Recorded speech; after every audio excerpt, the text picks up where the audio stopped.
Hare Krishna. We continue reading from Bhagavad Gita as it is.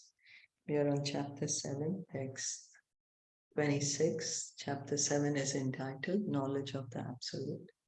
Vedaham samatitani vartamani charjuna bhavishyani cha bhutani mam tu vedana kaschana.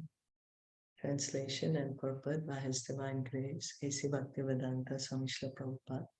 O Arjuna, as the Supreme Personality of Godhead, I know everything that has happened in the past, all that is happening in the present, and all things that are yet to come.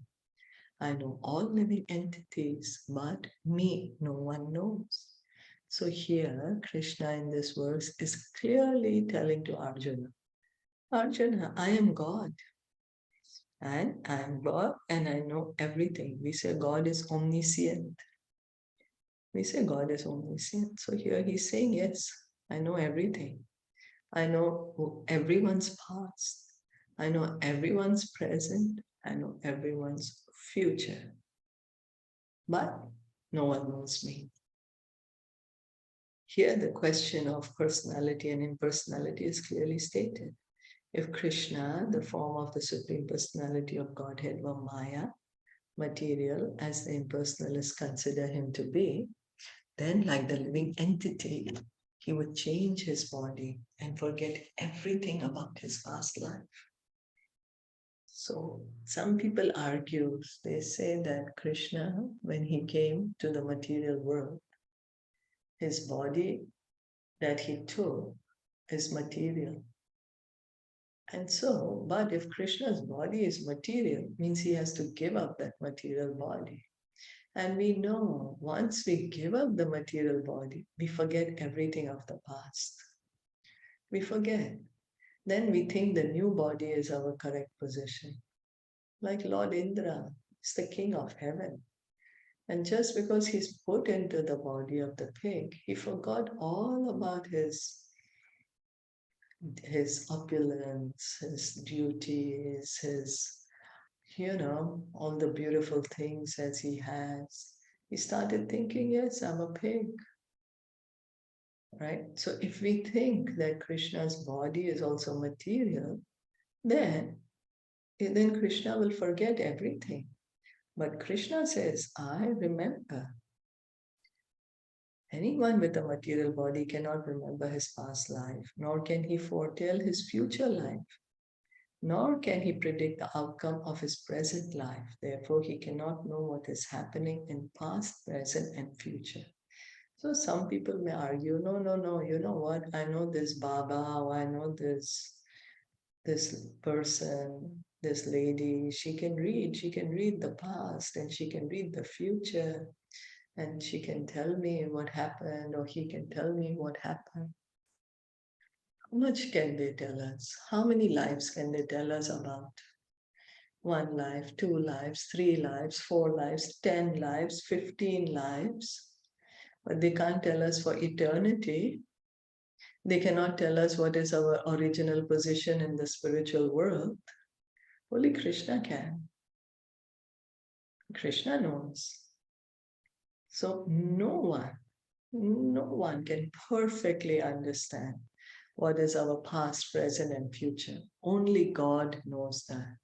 Only Krishna knows that. We give too much importance to some people who have a little bit of powers, and we completely neglect Krishna who has all the powers. If we are really so interested to know what was our past life or what's going to be in our future life, we should just approach Krishna. Surrender to Krishna, chant his holy names. Then we will understand everything.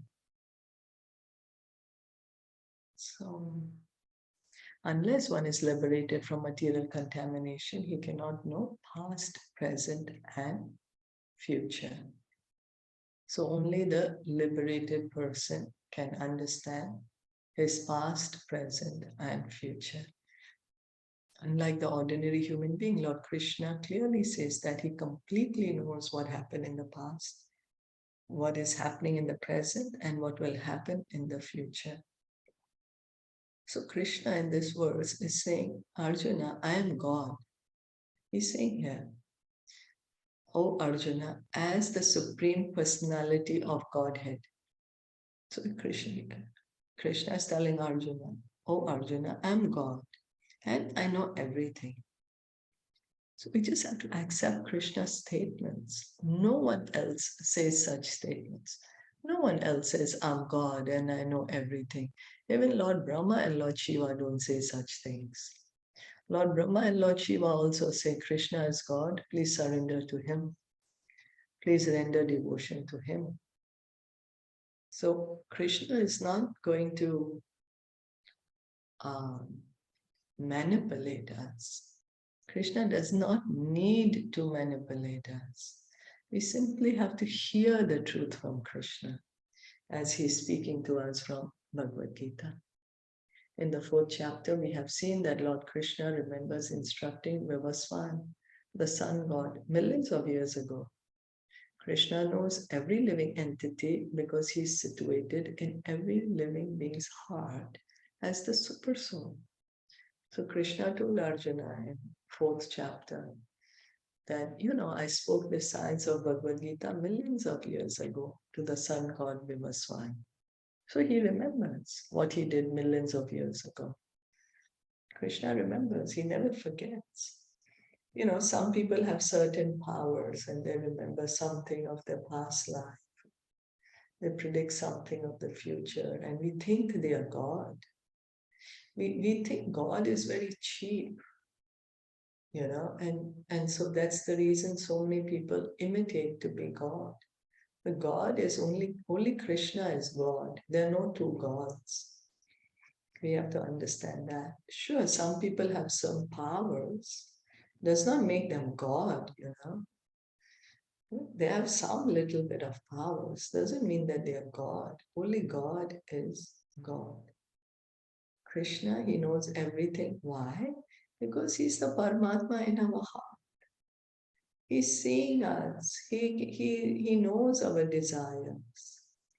He's the Paramatma in our heart. But despite his presence in every living entity as Super Soul and his presence as the Supreme Personality of Godhead, the less intelligent, even if able to realize the impersonal Brahman, cannot realize Sri Krishna as the Supreme Person. So, if we are less intelligent, we just deride the position of Krishna. We reduce his position to not being a person.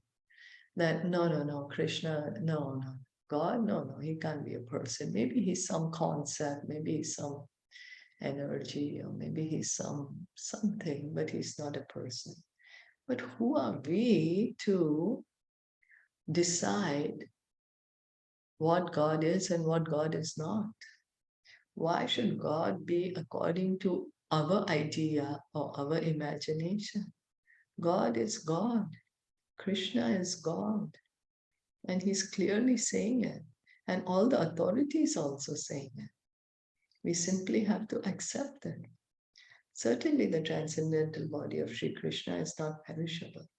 So Krishna's body, as is standing in front of Arjuna on the battlefield of Kurukshetra on the chariot, he's holding the chariot, He's holding the reins of the horses and he has that whip in his hand, or he's giving the knowledge to Arjuna. That this body of Krishna is not material.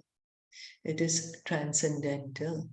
Sat Chit Ananda. Then someone will say, oh, how can be Sat Chit Ananda? Then how come some people are able to see him? Because Krishna allows some people to understand him. Not everyone could understand Krishna as God when he was standing in front of them. Majority of the people thought he's just some great king or some leader, Only the devotees could understand that this is God and that his body is Sat Chit Ananda, transcendental. He is just like the sun, and Maya is like a cloud. In the material world, we can see that there is the sun and that there are clouds and different stars and planets. The clouds may cover all these in the sky temporarily, but this covering is only apparent to our limited vision. The sun, moon, and stars are not actually covered.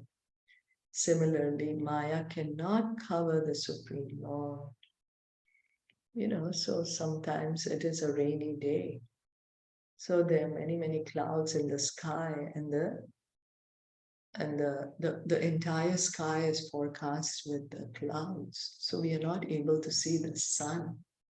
So does it mean that the sun does not exist anymore? No. Does it mean that the cloud has covered the sun? No. What the clouds have done is they have covered our vision of the sun. That's the reason we are not able to see the sun. But the clouds can never cover the sun. The sun is millions of times greater than the cloud. Similarly, Maya is like this. Maya cannot cover the Supreme Lord. By his internal potency, he is not manifest to the less intelligent class of men. Krishna covers himself by his internal potency. He reserves the right of who can understand him. Same as we don't disclose our what's our true position, what's our real, where we stand, who we really are. We don't show it to everyone. When we are outside with people we don't know, we also put up a curtain. We cover our true self. We have like kind of a personality with which it's not our very true personality. That very true personality we reveal only to our loved ones. Someone we understand cares for me. We reveal that personality to that person. So Krishna is also a person, and he does that. Someone who does not want to know him, Krishna covers this person's intelligence. As it is stated in the 3rd verse of this chapter, out of millions and millions of men, some try to become perfect in this human form of life, and out of thousands and thousands of such perfected men, hardly one can understand what Lord Krishna is. So there are so many millions of men. We have 7 billion people right now on the earth. Hardly a few people are trying for liberation, perfection. Hardly a few. And out of thousands of such people trying for perfection, hardly one can know Krishna. So we can see it's not very easy to know Krishna. Not many people know about Krishna. Even if one is perfected by realization of impersonal Brahman or localized Paramatma, he cannot possibly understand the Supreme Personality of Godhead Sri Krishna without being in Krishna consciousness. So we may become a Jnani, Brahma Jnani, and have the realization of the Brahman. Or we may become a yogi and have the realization of the Paramatma in our heart. But the complete perfection is when we can understand that God is a person, Krishna, he's a person, and we have an eternal loving relationship with Krishna. That is only through Krishna consciousness, by coming to Bhakti Yoga, devotional service.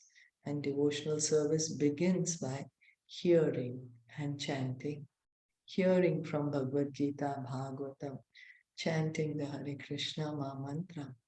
So something that is very difficult to understand Krishna is so difficult. By the mercy of Lord Caitanya, it's become easy because Lord Caitanya has given us this chanting of the Hare Krishna mantra. We simply have to chant and hear from Srimad Bhagavatam and Bhagavad Gita. Is that okay?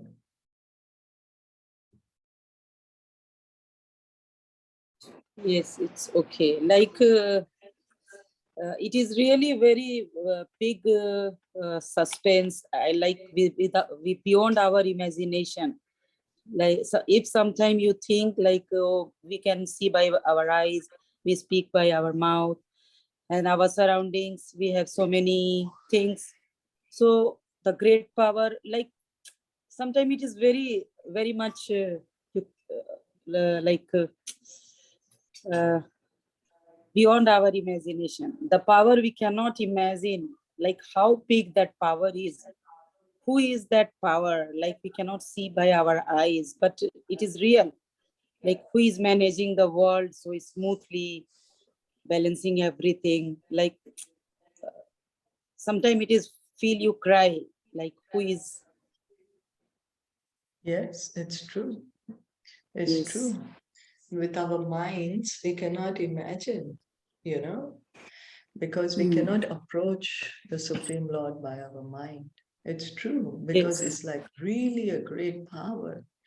It's really, as you say, you feel like to cry. It's true, you know, the great power. But the more we hear about Krishna, the more we chant his name, then the more we will be able to understand.